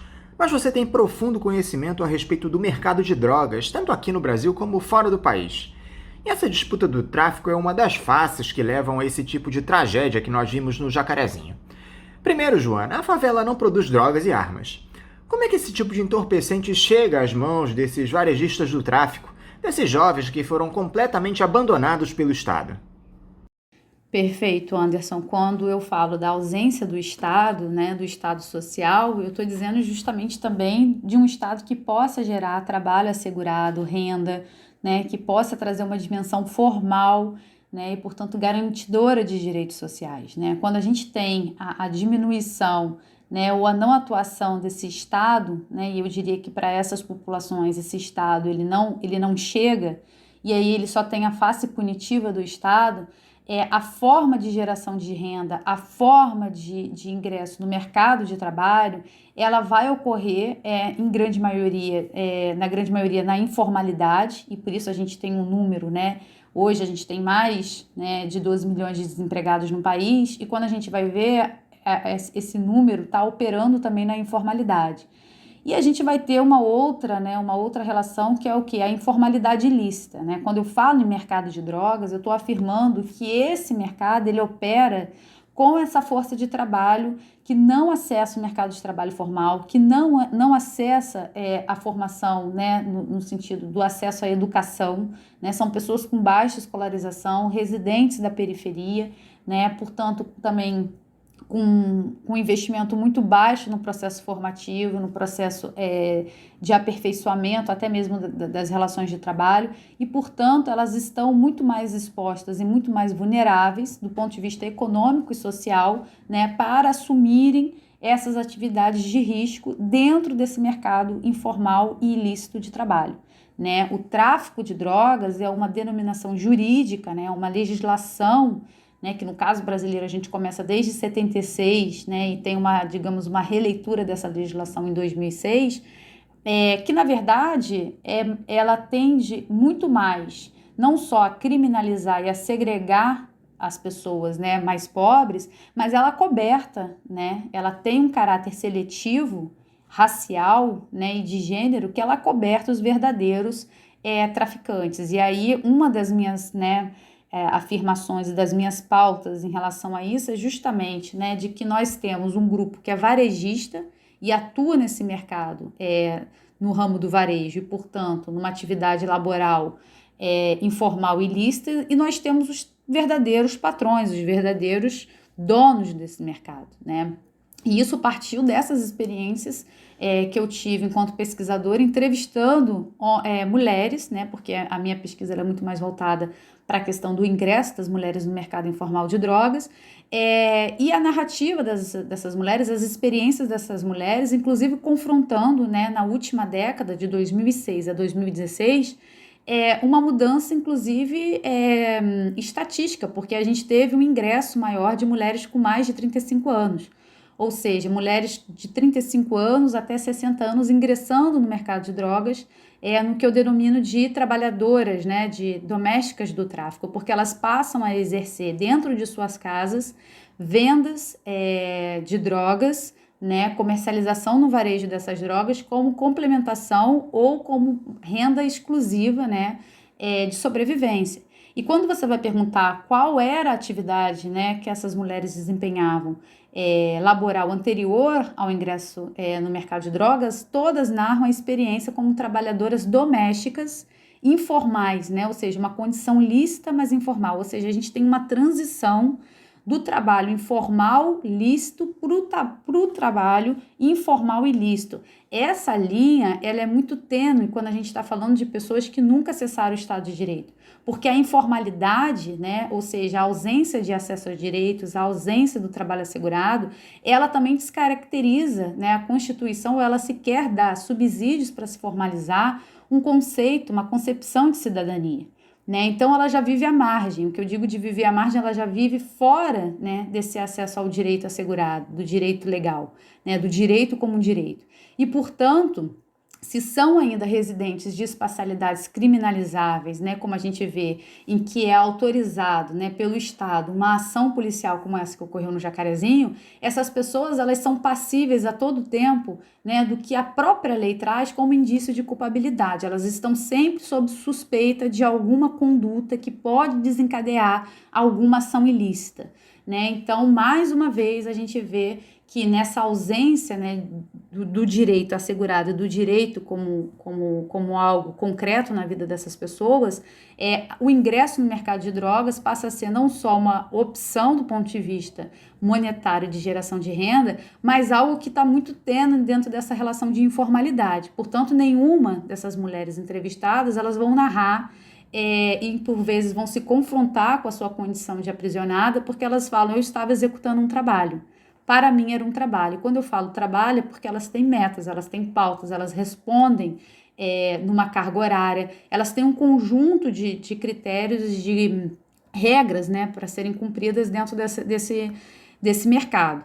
E aí a gente vai olhar, por exemplo, né, o que a gente tem de literatura, né, estudiosos, sobretudo, né, não aqui do Brasil, mas a gente tem o livro do Tom, né, que é o Narcomics, né, que é um livro que vai falar justamente dessa dimensão, dessa cadeia produtiva mundial do mercado de drogas, em que ele vai comparar o mercado de drogas à rede Walmart, ao McDonald's, né, e vai dizer que desse mercado, né, a gente chega a ter mais de 270 milhões de consumidores. Então, a gente não está falando de um mercado que não tenha consumidor e a gente também não está falando de um mercado que não seja rentável, porque corresponde a 1%, né, do PIB mundial, né, o que a gente tem em termos de recursos e de rendimentos, enfim, tudo que envolve o mercado de drogas. Em relação à questão da produção, né, como que ela ingressa nessa comunidade, é importante a gente entender que ela ingressa dentro da rede do varejo, né, então ela não são grandes quantidades. As grandes quantidades elas estão nas relações de exportação e, portanto, elas precisam e dependem de estrutura do Estado, né? Se a gente for olhar da onde sai, como entram, o fluxo da droga, sobretudo da cocaína, que é o que eu estudo, a gente vai ver que as grandes redes, né, são redes que dependem da estrutura do Estado e das regiões portuárias, de Santos e do Paraná. Então, o que ocorre dentro dessas comunidades está muito mais ligado a uma rede do varejo. Isso não significa que algumas comunidades não tenham dentro, né, das suas espacialidades o que a gente chama de cozinhas, né, que é denominado como cozinha, que é o processo de refinamento da pasta base para a cocaína. Mas isso ainda não é, digamos assim, um fator que explica, por exemplo, a comunidade como produtora. Isso é muito pequeno comparado ao que é denominado de rede do varejo. Como é que se dá essa articulação do mercado internacional de drogas, Joana, alimentando o consumo de entorpecentes aqui no Brasil? Nós tínhamos até algum tempo atrás aqui na América a Colômbia como o principal produtor. Isso se mantém? Quais países hoje estão à frente desse mercado? Quais as cifras estão envolvidas no comércio internacional de drogas, Joana? Então, Anderson, como eu falei anteriormente, a relação entre, né, informalidade, a ausência do trabalho assegurado, do Estado social, né, do Estado que garante e assegura direitos, ela tem um desencadeador, né, que é o aumento, né, cada vez maior, né, de homens, mulheres, jovens, não jovens, na informalidade, portanto, também no mercado informal ilícito de drogas. O Brasil ele tem crescido, né, essa tem sido uma marca, né, do aumento dessas pessoas, né, nesse segmento informal, né, que é o mercado de drogas, e, portanto, isso explica também o aumento de mulheres apreendidas na última década, né, quando eu falo última década, que foi da minha pesquisa de 2006 a 2016. Quando você vai, né, ter, a partir das experiências de vida, de entrevistas com essas mulheres, as motivações, né, de ingresso no mercado de drogas, a gente vê que a maioria narra, né, por questões econômicas. E quando você vai ver a idade dessas mulheres, a gente teve uma mudança nesse dado, né, que é o aumento de mulheres também acima dos 40 anos, né, presas. O que isso significa? Quando você vai entrevistar essas mulheres, vai ouvir essas mulheres, e a gente tem uma produção significativa, né, de pesquisadoras em todo o Brasil, né, com produções de teses e dissertações entrevistando essas mulheres, a gente vai ter enquanto dado, né, a narrativa de que elas ingressaram por falta de trabalho, por necessidade de prover, né, os meios de subsistência da família. E aí você vai ver, né, que são mães solos, com baixa escolarização, a grande maioria não branca, né, e aí a gente também está falando dos povos originários, a gente tem um aumento de mulheres indígenas também apreendidas por essa relação, sobretudo pela relação de fronteira que o Brasil estabelece com países produtores e exportadores de drogas, né. E então a gente tem essa relação de ausência de formalidade, ausência de Estado, ausência de direitos de Estado social e o aumento dessa população nos seus diversos segmentos, né, a população pobre periférica no mercado informal ilícito de drogas. Em relação ao ingresso, né, o que motiva também, a gente vai ter não só o aumento da idade dessas mulheres, mais um dado importante, que é a experiência laboral anterior ao ingresso no mercado de drogas, que vai ser a condição de trabalhadoras domésticas na condição informal lícita. Então, o que é importante a gente entender com isso? Que a relação de informalidade lícita e ilícita, ela é muito, digamos assim, ela é muito obscurecida, ela é muito difícil, né, inclusive por vezes de ser lida para esse segmento que nunca acessou o Estado de Direito. Isso é um ponto, né? Em relação à questão da logística, a gente tem o Brasil hoje como um dos maiores, né, territórios do continente americano, do ponto de vista logístico de exportação de cocaína, que é a substância que eu venho, né, me debruçando em termos de estudo.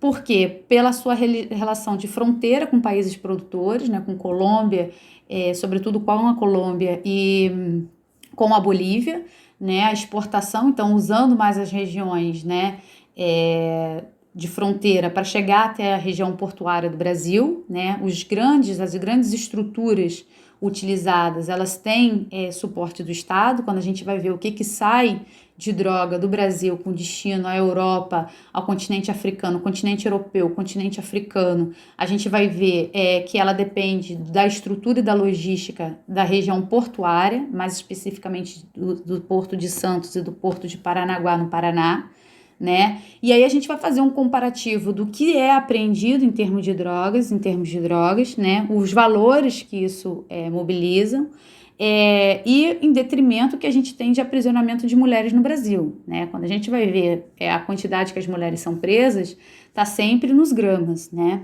Elas são presas e condenadas, por vezes, na tipificação penal de tráfico, por gramas. E a gente está falando que sai em média, né, segundo a Polícia Federal, num mapeamento feito, né, sobre apreensões anuais, em 2019, né, isso já estava com estimativa de mais de 90 toneladas de apreensão. Se nós olharmos o relatório mundial da ONU, né, de drogas, em 2017 a quantidade de cocaína apreendida aumentou em 13% em relação ao ano anterior, e a produção global, né, de cocaína foi recorde em 2017, chegando a né, praticamente a quase 2.000 toneladas, né? Então, o que significa um aumento de 25% em relação ao ano anterior. Quando a gente fala, né, desse crescimento da rota de produção, né, da produção e da rota, esse mesmo relatório ele vai apontar que a cocaína da Bolívia, né, pura, na última década, entre 2007 e 2017, aumentou em 47%. Em relação à fronteiriça, né, em relação à fronteira com o Brasil, né, esse ainda é o principal país na exportação.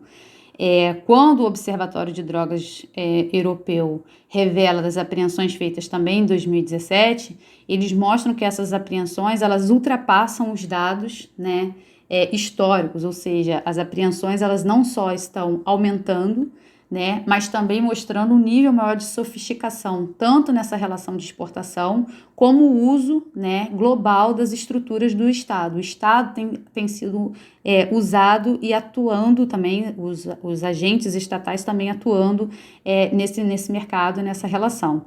E aí, em termos, né, de consumo, né, se a gente olha No mundo, a gente tem mais de 260 milhões de consumidores, né? Então, isso é um mercado que tem consumo, isso é um mercado que tem uma relação muito forte, né, de dominação e de exploração dos países produtores e exportadores, né, em relação aos países, aos países que importam, né? Quando a gente fala de cifras, você falou de cifras, o valor da cocaína pura que sai da Bolívia, ele chega a valer 500, né, 600, a depender da região, né, mais do que o seu preço que sai, né, da Bolívia para ser consumido e vendido na Europa. Essa supervalorização está tanto no processo de pureza, mas também no que envolve em termos de logística e o que envolve em termos de operacionalidade, né, para essa relação de exportação. E aí a gente vai ver, né, que o que esse mercado mobiliza, que o que esse mercado traz, corresponde a 1% do PIB mundial, né? E a gente tem mulheres aprisionadas por 25 gramas que ganhavam em média R$650, né, por mês para estar trabalhando na condição de doméstica do tráfico. Então né, quando a gente fala de estudar, né, quando você falou dos meus livros, um dos temas, né, que eu sempre fui mobilizada a fazer a investigação foi a partir das experiências sociais dessas mulheres. E a partir das experiências dessas mulheres eu cheguei à atenção de ter que estudar não só a pobreza, a desigualdade, mas a acumulação da riqueza e onde estão os verdadeiros traficantes, no sentido, né, desse comércio global. Por que não se fala em descriminalização das drogas no Brasil? Porque esse assunto ainda é um tabu aqui no país. Não é mais fácil e mais lucrativo o Estado controlar a venda e o consumo de entorpecentes do que promover esse banho de sangue nas regiões periféricas das grandes cidades? Portanto, quando a gente está falando, né, de quais são as instituições que mais lucram, né, a gente está falando, por exemplo, do papel, né, dos bancos, do papel das corporações financeiras, né, na lavagem de dinheiro, em tornar esse dinheiro ilícito em lícito, né? A gente está falando na dificuldade, né, de transição, né, do processo de descriminalização para legalização, porque isso não implica só uma questão de legalizar e descriminalizar o consumo, né, mas também a regular e a intervir nas formas de trabalho, portanto, né, o Estado regulando, o Estado garantindo os direitos, o Estado atuando nessa relação de regulação e, portanto, formalizando esse mercado, e nisso, né, a gente vai ver um verdadeiro conflito, porque o mercado de drogas, se nós estamos falando em mercado de drogas, tudo que ele não quer é essa regulação do Estado, né, porque ele busca justamente essa desregulação para ele atuar de forma mais primitiva possível, e o Estado ele não vai ficar de fora, né, desse mercado em nenhum momento, porque ora ele opera, né, pela via da criminalização, da segregação e do hiperencarceramento, né, que a gente vai ver quem está na prisão, a cor da prisão, a escolarização da prisão, a historicidade da prisão. E, por outro lado, a gente vai ver o uso, né, desse mercado, da estrutura do Estado, isso de forma global, nas áreas dos aeroportos, nas regiões portuárias, nas rodovias, enfim. O Estado ele também é corrompido, ele também né, esses agentes do Estado, eles também acabam ingressando, né, via relação de corrupção, para que essa logística ela seja cumprida. Então, a gente não está falando de um mercado pouco rentável, né? Quando a gente, por exemplo, cita o papel do HSBC, a gente está falando, né, de um banco que tem um rendimento, conforme ele fala, né, conforme o próprio banco coloca, de um aumento líquido, né, de 10,2% em 2017, né, de um lucro líquido que vai corresponder mais ou menos a 7 bilhões de dólares, né, e é o banco que paga, inclusive, chega a pagar em média 170, 300 milhões até 1 bilhão, né, tanto para o Banco Central americano quanto para a investigação sobre a evasão fiscal de clientes franceses na Suíça para encerrar a investigação. Então, esse banco ele tem um poder histórico, que isso já vem desde o século XVIII, né, como uma instituição que é criada, gestada para lavar dinheiro, né, ilícito do mercado do ópio, né, e aí a gente vai ter isso hoje, né, numa relação quando esse banco compra pequenos bancos em toda a América Latina, como, por exemplo, o Banco Mexicano, quando ele passa a ser, né, uma instituição financeira que vai ter grande operacionalidade nos países da América Latina. Esses dados, sobretudo do banco, né, que eu trago do HSBC, são dados do relatório do Senado americano, né, que foi uma investigação conduzida por uma década. Em 2012 ela é encerrada, e ela é encerrada com uma multa, né, também milionária paga pelo HSBC para encerrar essa investigação, né, e como forma de reparação o HSBC pede desculpas, né, como uma maneira, enfim, um pedido de desculpas dizendo que ele tinha errado. Em 2017 ele volta a pagar uma multa, né, e nesse caso já é uma multa bilionária, também para encerrar uma outra investigação. Quando a gente vai olhar, como eu falei, né, para quem são, né, as mulheres aprisionadas, a gente está falando de mulheres aprisionadas com gramas, né, e com uma renda em média de 600 a R$1.000 no mês. Então, esse mercado ele não é mais lucrativo e não é mais fácil se pensar apenas pela via do mercado legalizado e descriminalizado, porque ele implica um conjunto de regulações. Agora, a sua face, né, ilícita e informal tem sido, né, uma forma, uma estratégia de acumulação do capital, sobretudo nos países dependentes e periféricos, que tem matado e que tem colocado numa condição cada vez mais degradante as populações habitantes da periferia. Se de fato a gente não começar um enfrentamento, né, mais sério em relação a isso e tratar o tráfico, né, como é tratado juridicamente, como também um mercado informal e ilícito que se apropria, né, de força de trabalho precarizada em todo o mundo, sobretudo nos países periféricos, a gente tende a reforçar, né, não reconhecendo esse processo como trabalho, a gente tende a reforçar práticas segregacionistas e criminalizatórias, achando que o tráfico é algo que deve ser combatido ou que uma política de tolerância zero vai resolver o problema. Isso não vai, isso já foi né, isso já vem sendo mostrado, mas o reforço que eu faço é para o reconhecimento de que isso é um mercado, né, e, portanto, as pessoas que atuam nesse mercado no varejo são trabalhadores informais e ilícitos. Joana, mais uma vez, muito obrigado por você estar aqui dialogando conosco no Faixa Livre. Eu quero te desejar um ótimo dia de trabalho e deixar aqui o meu abraço. Obrigada, Anderson. Obrigada a todos os ouvintes. Foi um grande prazer estar aqui com vocês. Agradecer mais uma vez a oportunidade e seguimos na luta, né? Seguimos na luta por um Estado de Direito para todos, em que toda vida seja passível de justiça e de luto. Um grande abraço para vocês e tenham todos um ótimo dia. Conversamos aqui com a doutora pela Pontifícia Universidade Católica do Rio Grande do Sul, a PUC, e professora da Universidade Federal de São Paulo, Joana das Flores Duarte. E vamos encerrando a edição de hoje do Faixa Livre, convidando todos vocês para amanhã, a partir das 8 da manhã, estarem novamente aqui ligadinhos na Rádio Bandeirantes 1360 AM para mais uma edição do nosso programa. Um abraço a todos vocês e até amanhã!